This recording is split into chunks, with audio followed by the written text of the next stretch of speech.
কালো হয়ে এসেছে, তাই না?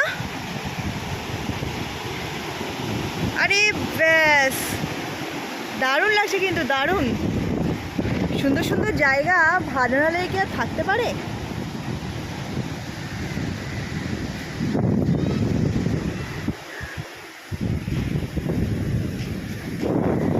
তোমাদেরকে জায়গাটা একটু বেশ সুন্দর করে দেখাই। এদিকটা ওই যে ওই ওই দিকটা, ওই দিকটা হচ্ছে ডোনা পাওলা। হ্যাঁ, ওই দিকটা। বাপরে, এই দিকটার কি অবস্থা একবার শুধু দেখুন, একদম পুরো কালো মেঘে ছেয়ে এসেছে। ওয়াও, হেবি সুন্দর লাগছে কিন্তু। তোমাদের সবার কেমন লাগছে সেটা একটু কিন্তু কমেন্ট করে অবশ্যই জানাবে।